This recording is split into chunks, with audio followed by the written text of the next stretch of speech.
Thank you so much.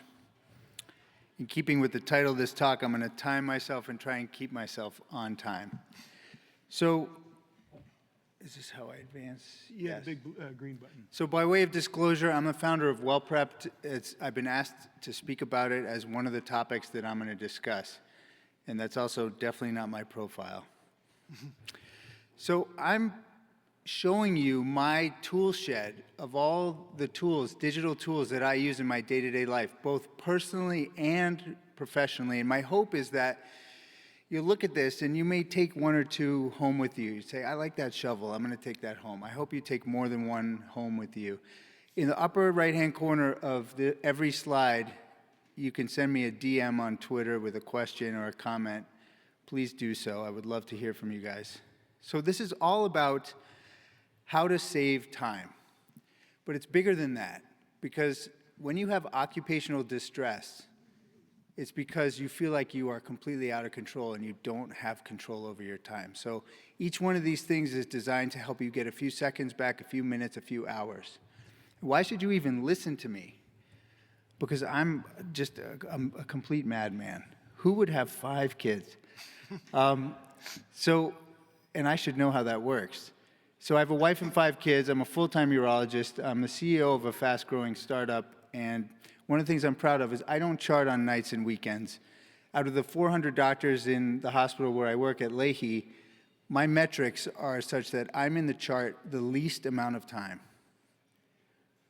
And I think that's what we should aspire to. We're going to start with generative AI. If you're not using ChatGPT or Claude or one of those, or you're not sure what that even is, you're missing out. The paid plan is $20 a month, and it's like you're hiring a pretty great assistant. Now, this is not about replacing you. You're an expert, all right? This is about getting the stuff that you hate doing done. I'm going to give you some examples of prompts that I used this week.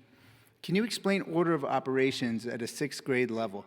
I had to help my 6th grader with math, and I needed a refresher, and it helped us do his homework together so that I could teach him what to do. I'm a blunt person, it's a character flaw, and my emails sometimes sound a little bit too angry. So it's like, can you soften the tone of this email for me? And I paste it in. It makes me come across like the person I would rather be. Explain how light bulbs work to a 3rd grader. How do I extract the first name from a full name in Excel? It'll give you the formula. Again, it's like having a personal assistant. Summarize this 10-page document in a 2-paragraph email. Please draft a polite response to decline an invitation to an event. Suggest a thoughtful birthday gift. Help me with a playlist at a fast tempo. Now, don't paste PHI into ChatGPT, okay? It's not HIPAA compliant. But here are some medical uses, like I'm giving a talk at SMSNA, give me 4 learning objectives. Everybody hates doing that. It takes 2 seconds this way.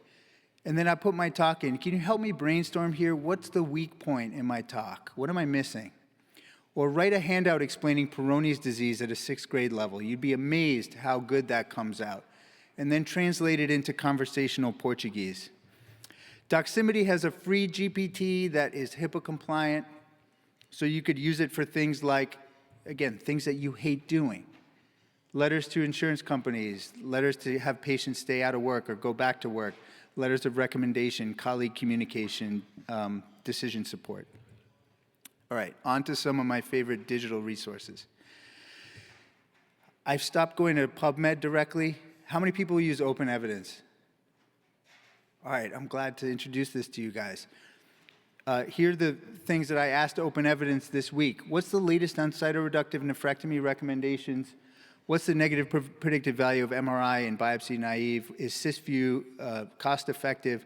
Tell me about active surveillance for prostate cancer in men with a lethal family history.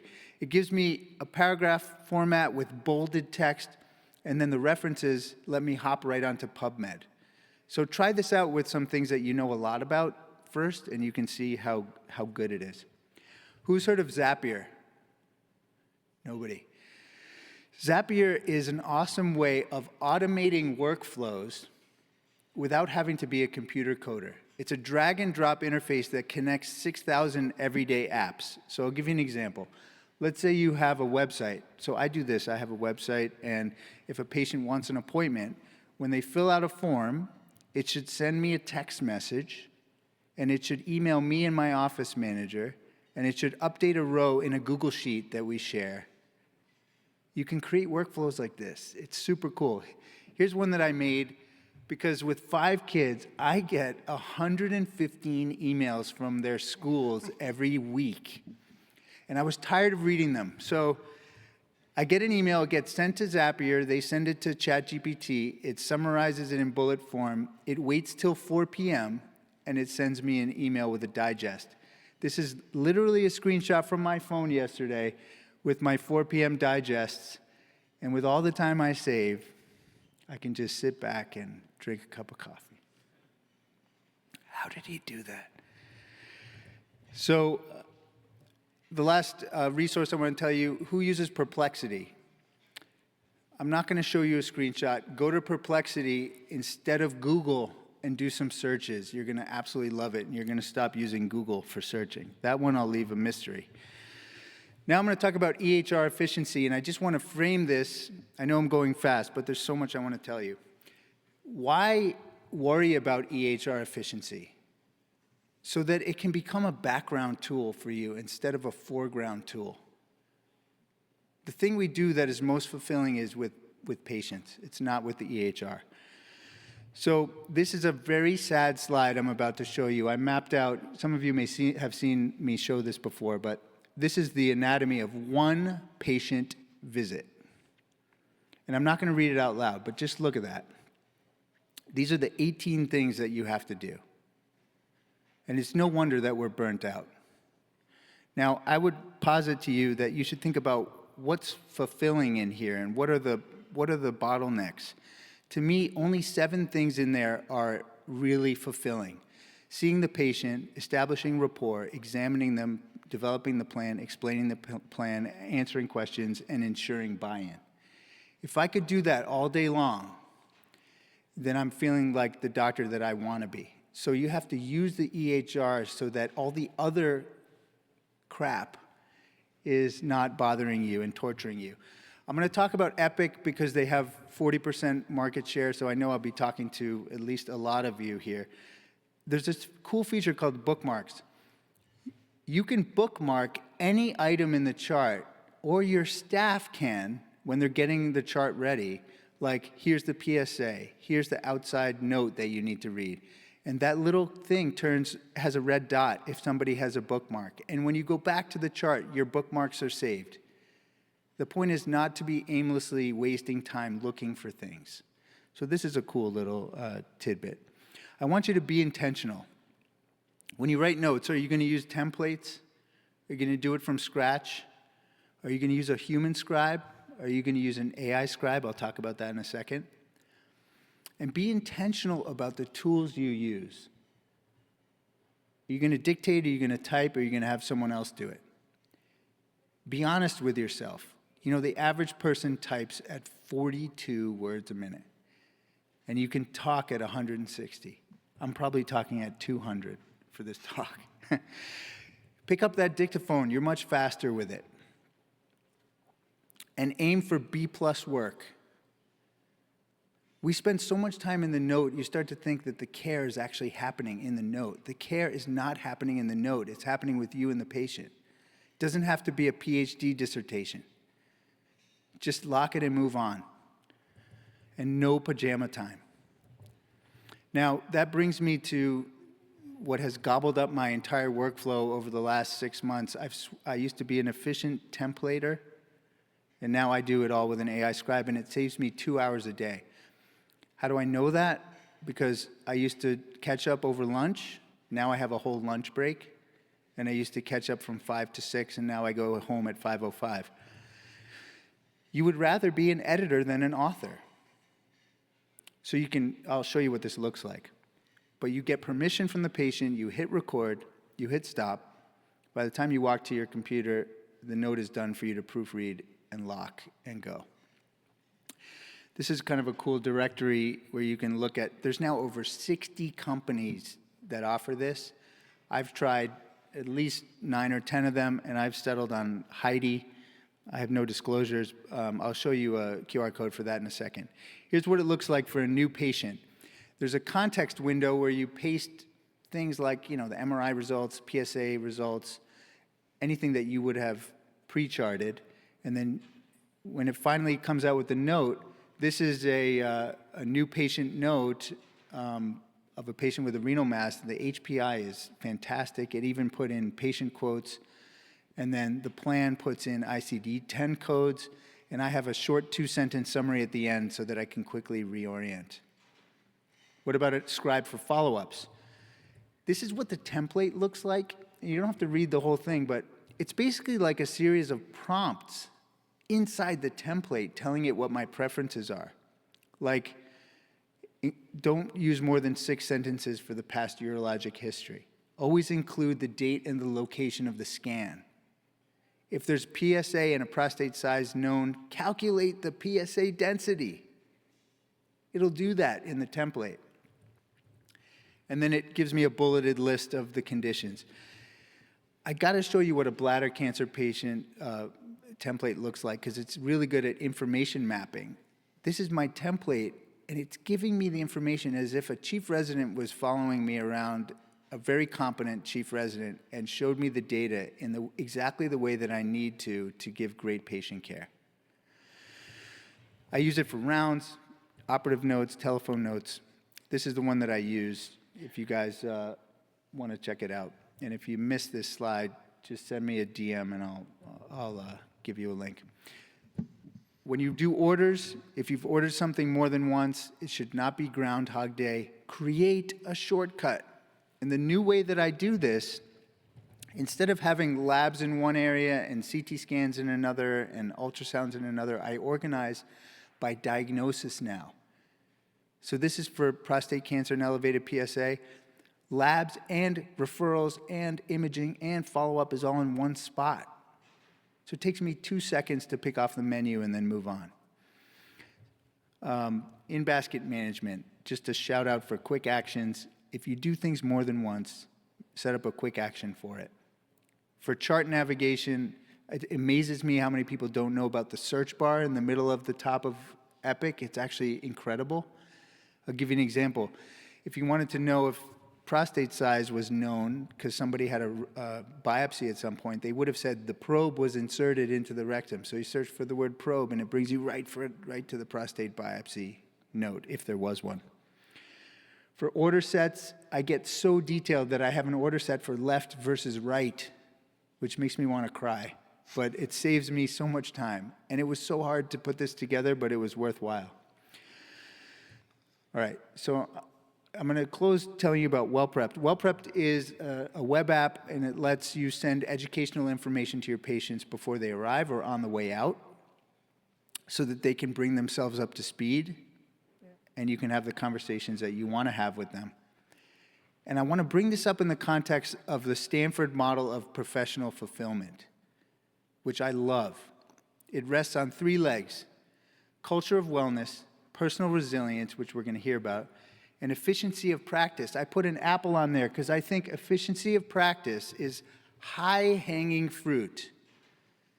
Because, it seems daunting to help fix workflows. And so I stumbled on this small idea. Tate Shanafelt is a professor at Stanford who heads this up, and I love this quote: "A bad system beats good people every single time."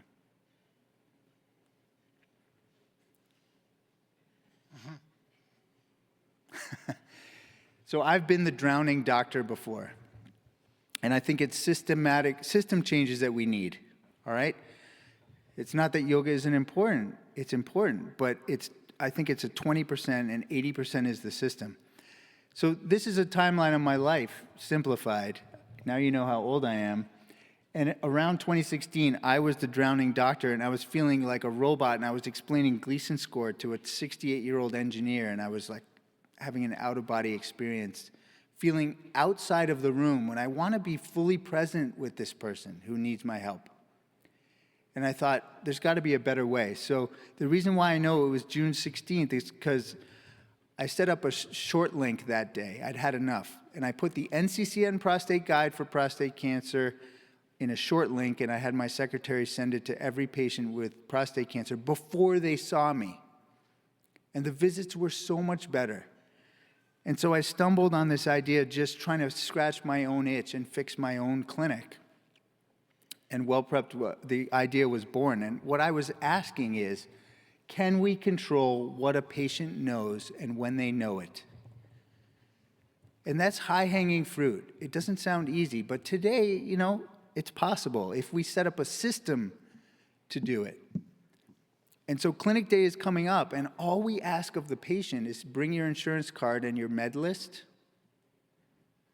I don't want to sound insensitive, but we can lean on them to also get themselves up to speed. Not every patient, but many of them, because they're Googling their condition anyway.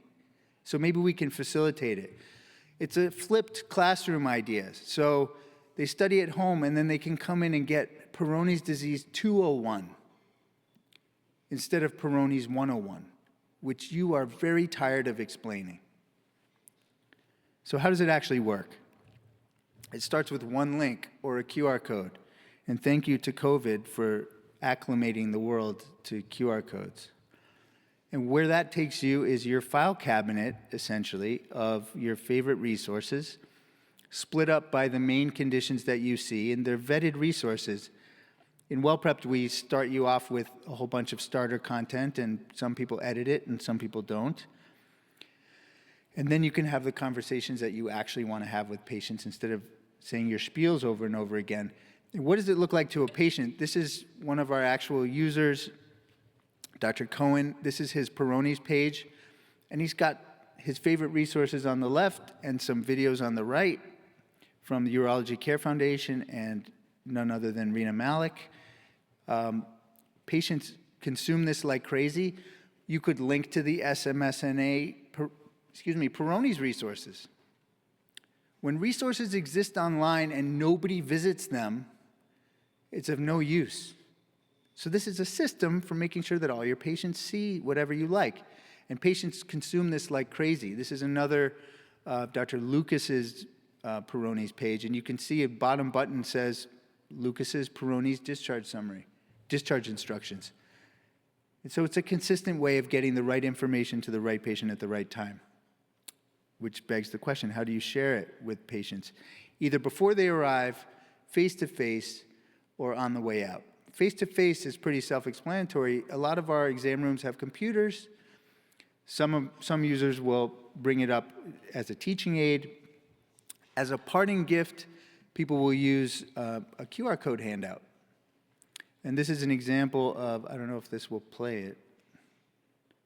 Could I get help clicking play on that video? So this is the only stack of paper you need in your office. Circle the thing that the patient is coming in for. In this case, it looks like BPH, and the patient has homework to do. And they only have to follow one link. You can drop these into after-visit summaries with a speed button. Can you press play on this one, please? So this is the wrap-up section in Epic. I've got one button for each page. This patient's coming in for kidney cancer. One click, boom. There's their QR code and a link. And when the after-visit summary is printed, it feels really special to give a patient these resources that you know that you have vetted. There's also a HIPAA-compliant way to send SMS and email messages to patients that your staff can have access to send to patients before they show up. And patients love it. We have survey data from over 1,800 patients. They're more likely to recommend the doctor, they're less anxious, and they feel like they have a better understanding of their condition. And what's better than a happy patient? These are some actual quotes I just want to share. These documents are very helpful during a stressful time. Thanks. This is so great. I wish all my doctors did this. And this is my favorite. I'm blown away that my doctor would organize all of this for me. There's good in the world after all. This is a direct, unedited quote from a patient who experienced this like you've given them a gift. And all it is educational content. I'm going to skip over that. So that's my tool shed. Feel free to DM me. Happy to answer any questions. I really appreciate the opportunity.